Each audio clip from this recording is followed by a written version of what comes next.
What at evening, friends? Let us be still a moment.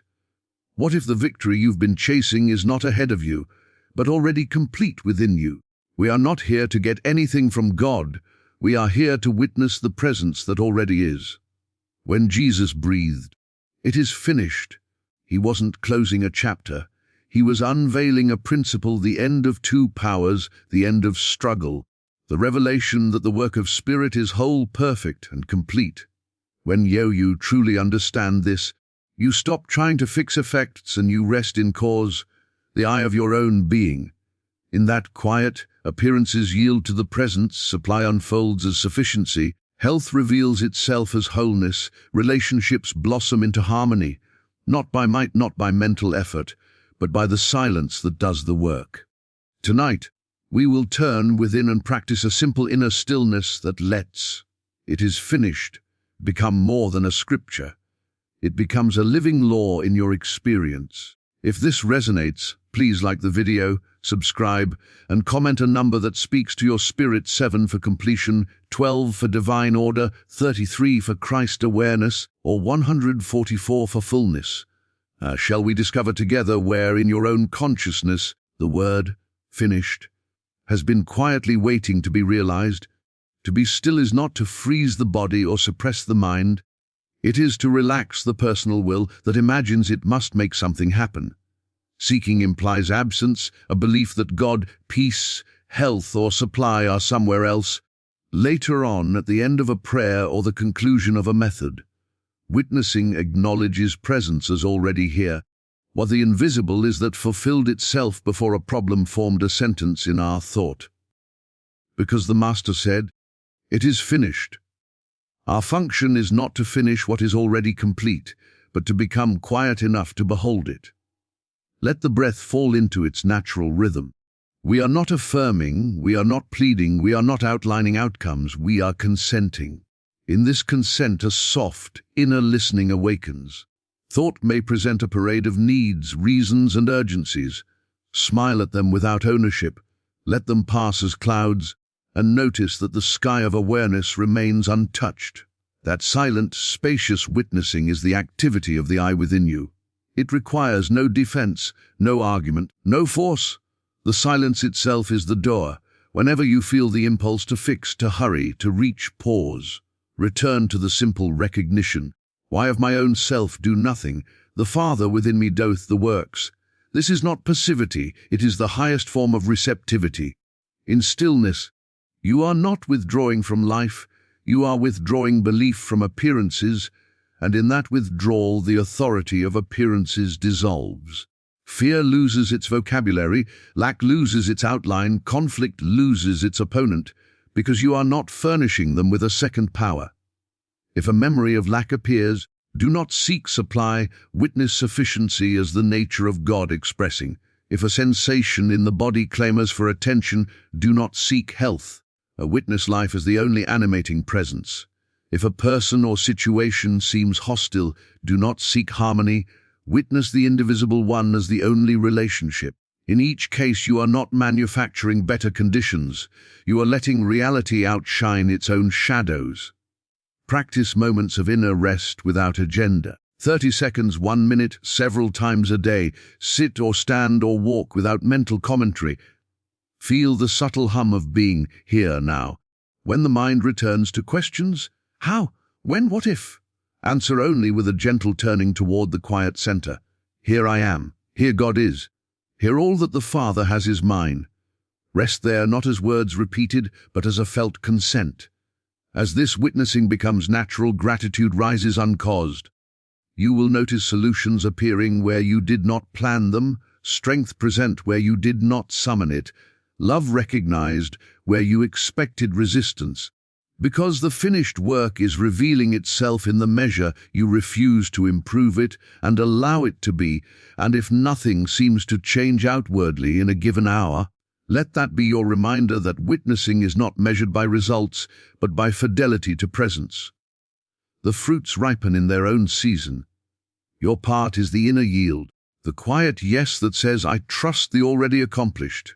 Rest again, listen again, abide again, until even the urge to check for progress melts into the simple joy of being aware right now. From this same quiet center, the meaning of "it is finished" begins to dawn as more than a sentence at the end of a life. It is a principle outside of time, a revelation that spirit completes before form appears. Rest in the already complete does not mean waiting for results. It means withdrawing faith from tomorrow and consenting to the is that is God now. The mind believes in sequence, cause effort, outcome. But grace knows simultaneity. The root is whole, therefore the fruit must appear in its season without strain. When you rest in the finished work, you stop bargaining with God. You stop making promises, stop rehearsing techniques, stop measuring progress. You take your seat in the awareness that the kingdom is not coming, it is come. The master could give thanks before the loaves multiplied because he stood in the fact of sufficiency as a present reality. Gratitude, then, is not a tool to get more. It is the fragrance of already. Father, I thank thee that thou hast heard me, is the language of completion, the recognition that the answer precedes the request because being precedes our awareness of it. This rest cuts the cord of time, pressure. Notice how tension always whispers, not yet, not enough. In rest, that whisper has no listener. You are not trying to pull a future good into a reluctant present. You are letting the veil of disbelief thin until what is true stands obvious. The field is white already to harvest, not because we rush to reap, but because we become still enough to see what has been there unacknowledged. The finished work turns prayer from petition to beholding. I look, and I see God being God where lack once seemed to be. In practice, let already become your inner posture. A bill arrives. Before calculating, rest and acknowledge supply is complete as the nature of God expressing. Let it reveal its form. A symptom arises. Before analyzing, rest and acknowledge. Life is whole and indivisible. Let it announce its harmony. A conflict appears. Before defending, rest and acknowledge one presence, one power. Let that recognition dissolve the appearance of two. You are not commanding outcomes. You are removing your mental hand from the scales so that the balance of reality can be felt. This rest is active with quiet receptivity. It listens without editing. It does not outline how the finished work must show itself. It abandons the subtle coercion of by, when, and through whom. It lets God be the how, the when, and the who. In this spacious consent, ideas arrive unhurried and exact. A call is made at the right moment. A word is spoken with authority you did not plan. What impulse to wait proves wiser than a rush to act. You discover that the vine, not the branch, is the source of the fruit, and that bearing happens by abiding, not by straining. Notice the mind's desire to audit reality. It asks, "Is it working yet?" Gently answer, "It is finished," and return to quiet. Not as a magic phrase, but as a pointer to the truth that existence is established in God before it appears as your day. Let already become the atmosphere of decisions, conversations, and rest. Before you open an email, a door, a meeting, pause and acknowledge the completeness present, and then step forward as one who expects to recognize what is already so rather than manufacture what is not yet. From here, a deeper clarity emerges. The recognition of one power, and with it the release of the old, reflects to divide life into forces to fear and forces to seek. The belief in two powers, good and evil, spirit and matter, God and circumstance, keeps the mind oscillating, defending, negotiating, and resisting. One power ends the debate. It is not a doctrine to argue, but a standpoint to inhabit. When you rest in one presence, you stop furnishing appearances with authority, and the drama that needed your belief to keep breathing begins to thin. Resist not evil is not passivity. It is the refusal to crown an appearance with a scepter it does not possess. Two powers make an enemy. One power reveals a non-power masquerading as threat. Do not deny what the senses report, simply decline to grant it law. In one power, there is no second will opposing God, no rogue activity acting outside of life. The moment you sense fear tightening in the body, notice that it is the echo of two power thinking, and quietly returned one presence, one action, one self. Practice this in the ordinary: a headline, a bill, a diagnosis, a praise, a criticism. Do not demonize and do not deify. Neither a virus nor a vitamin, neither a bank account nor a budget, neither a government nor a policy holds power independent of God. Use the means you are led to use, but let your reliance rest in the invisible that animates all form. When good seems to come from a person, bless and thank, yet let your gratitude flow to the source. When harm seems to come through a person, forgive and release, for no person is a cause in himself, because remains God. Notice how two powers creep in through adjectives: terrible news, amazing opportunity, dangerous season, lucky break. With one power, you strip the labels and stand in a clear seeing only God is, and God is good. Then you can meet a so-called problem without panic and a so-called success without intoxication. This evenness is not indifference, it is spiritual poise. It allows wisdom to move without the static of fear or the glare of flattery. Let the body be included in this realization. Sensations come and go. Do not wrestle them. Do not exalt them. Do not curse them. A wave has no authority over the ocean. The life of the body is not in organs or chemistry. The life of the body is the life that is God being itself as you. In the recognition of one power, the nervous rush to manage, protect, and control relaxes, and in that relaxation the harmonies of being have room to announce themselves in ways the mind could not orchestrate. When you catch yourself arming for a fight, arguing, defending, probing, pause and ask, what second power am I believing in right now? Then silently acknowledge, there is no power in effect, all power is in cause. If you are tempted to lean on a talisman of good luck or a technique you secretly fear to lose, smile at the subtle superstition and return to the vine.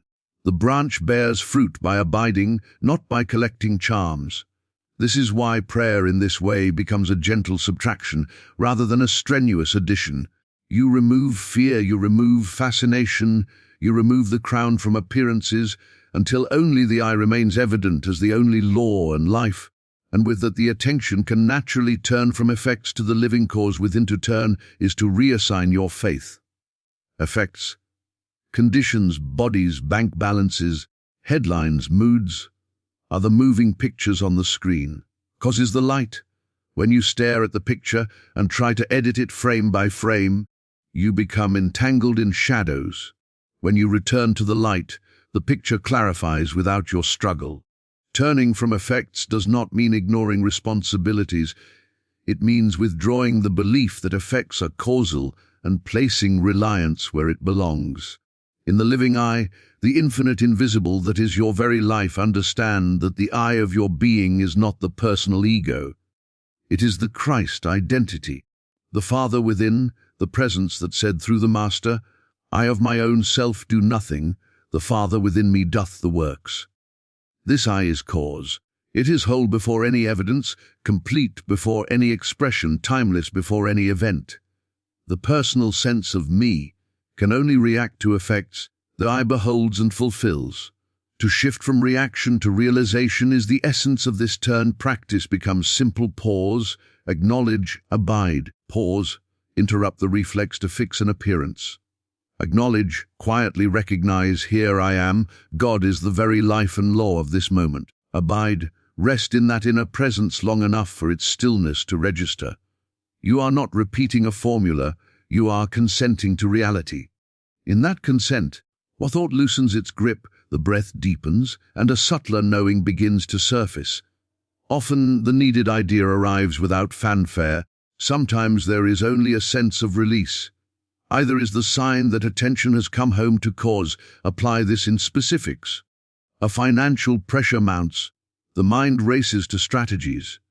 Before moving a dollar, turn. Acknowledge the source that is not in accounts or payers, and wait the right call, the unexpected channel, or the simple clarity to trim an expense appears as an effect of cause. A bodily symptom speaks loudly instead of arguing with it or worshipping a remedy. Turn. Recognize life as indivisible, and let that recognition be the treatment. Then take whatever human steps you are led to take without fear or reliance. A relationship strains rather than rehearsing speeches turn. In the eye there are not two minds to reconcile, only one love expressing as understanding, and from that realization the next kind word appears on your tongue at the proper moment. This turn also releases time from its throne. Effects seem to unfold in sequence, causes simultaneous completeness. Seek first the kingdom, seek cause, and all these things are added as orderly effects. The addition is not your doing.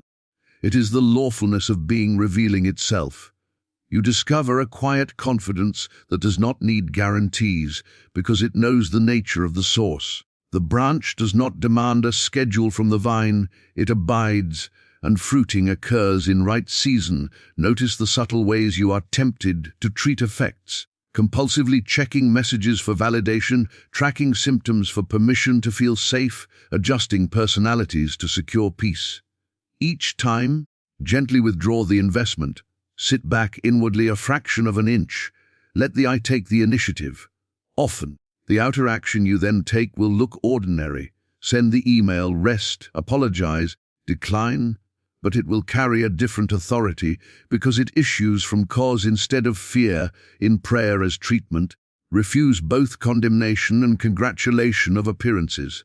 Neither the problem nor the solution out there is power. Only the presence is power. The more you live from this seeing, the less you will try to push the river of effects, and the more you will notice the river aligning of itself as you remain attentive to the spring that feeds it, which is the I here, now, quietly announcing its sufficiency as your very awareness from here. Impersonalize the appearances that parade as persons, conditions, and events. Personalization binds you to a story, my pain, his betrayal, their injustice, our crisis. Impersonalization loosens the knot. It says this is not person, place, or thing, not cause, law, or substance. It is a suggestion without principle behind it, a shadow requiring my belief to seem solid. You are not hardening your heart. You are softening your fixation on roles so that love can meet what is actually present instead of the mask your fear projects. When an unkind word arrives, notice the impulse to assign a villain. Pause and strip the labels. Do not deny what was said. Simply refuse to enthrone a personality as cause. See it as a ripple of impersonal fear, ignorance, or hurt passing through the field of awareness. In that moment, the silence has space to do its dissolving work. Sometimes it melts your reactivity into compassion. Sometimes it puts a clear, firm word in your mouth. Sometimes it removes the need to respond at all. The key is that you did not fight a person. You beheld an appearance returning to nothing by not being fed with your judgment. The same with the body. Replace my condition with this claim, not to dodge responsibility, but to remove ownership from the appearance. No organ is a law unto itself. No symptom is a principle. Treat it as a suggestion that presence does not recognize, and then rest. In that rest, the silence either reveals a simple human step, called test, rest, nourishment, or it lifts the fear without any step. Either way, the dissolving is by presence, not by personal will, and the action you take is no longer a sacrifice to fear, but an effect of peace. Financial pictures, too, invite impersonality. Not, they are withholding my good, but there is a claim of limitation. A claim has no person behind it, no moral weight, no theology. It is a shadow on the screen. Look back to the light. When the light is acknowledged, channels open or close without drama. An invoice clears, an idea monetizes, an expense is wisely declined, a generosity flows through you to another. By impersonalizing both lack and windfall, you remain anchored in source and free of the superstition that people are your supply. Practice the simple subtraction of pronouns. Catch the word me before problem, fear, symptom, enemy, and let it drop. Then sit a few breaths in unworded awareness. The silence that is not thought, not effort, begins to glow at the center. That silence is not empty, it is presence without description. It does not take sides, because in one power there are no sides to take. In its atmosphere, harsh edges soften, timelines relax, the heat of emotion cools. What remains is a clarity that does not wound and a strength that does not need to shout. Impersonalization also redeems praise. When applause comes, do not pin it to me or them. Let it roll up to the source, not I, but the Christ. This prevents intoxication and the inevitable crash that follows personal pride. The work remains God's in both apparent success and apparent setback. Thus you can receive appreciation with humility and criticism with curiosity, because neither defines your being and neither threatens your supply of life, love, or wisdom. Remember that evil personalizes to survive. It whispers names, faces, histories. It lives on blame and counterblame. Refuse its bait, name it only as appearance, claim suggestion, mesmerism, then deny it law, substance, continuity, or cause. Having nothing to push against, it thins.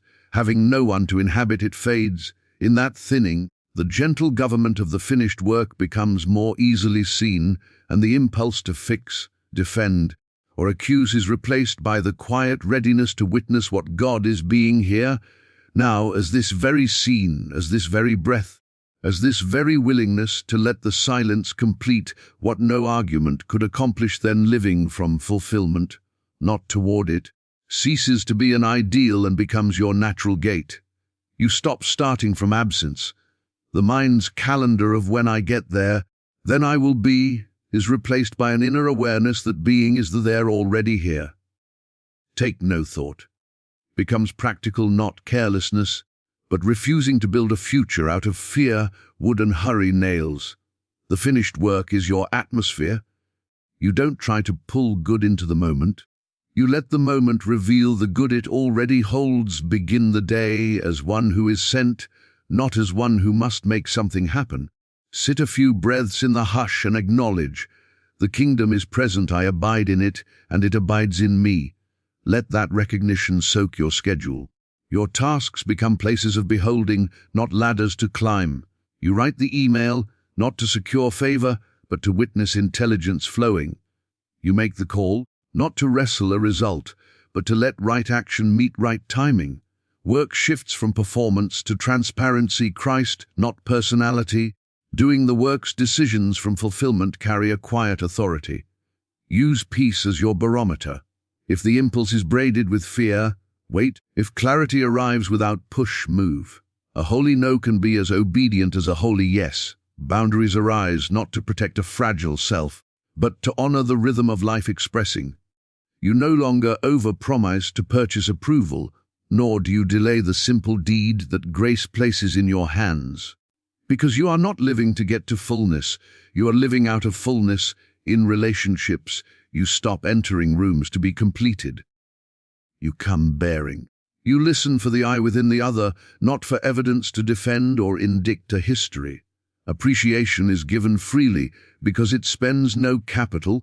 Forgiveness flows easily because nothing essential has been taken. You cut the cords of transaction, the equations of after all I've done or if only they would, and the space left behind fills with presence, which knows how to speak, how to be silent, how to step toward, how to step back. Supply lived from fulfillment loses its drama. You neither hoard from fear nor splurge to numb. You steward. You give where love nudges and receive without apology where love provides. Money becomes a symbol, a moving picture of an invisible fact. Channels open and close, source remains. You stop reading your worth in a number. Gratitude returns to its true object, God, and therefore remains steady when figures fluctuate, because gratitude does not worship digits. It beholds the giver. Health lived from fulfillment is not a campaign but a recognition. You tend the body kindly, rest, nourishment, movement, without making rituals into gods. You stop scanning for what is missing and begin witnessing the life that is present. If treatment is needed, you take it cleanly, as an effect, not a cause. Fear thins when you are not betting your being on outcomes, and in that thinning, the body has room to echo the harmony you are already resting in. Time itself softens. Deadlines become lifelines, structures that help expression, not tyrants to appease. Plans are sketches held in open hands. You do not mortgage the present to finance a supposed future. You invest presence in this step, and the next step appears. The Sabbath ceases to be a day and becomes a stance, rest in motion. Even ambition is redeemed. Its fire warms the house without burning it down, because it is yoked to love, not to lack. A simple practice anchors this way of living. Pause and ask, am I moving to get or to let? Breathe once, feel the ground, and consent to the already. Let thank you rise before evidence. Let small obediences carry you. Send the note, drink the water, take the walk, speak the truth, keep the promise, each as an overflow of fullness rather than a bargain for it. In this cadence, fruit arrives unforced, and you recognize it not as a prize finally earned, but as the natural outcome of abiding where you began, in the is that needs no improvement, only acknowledgement.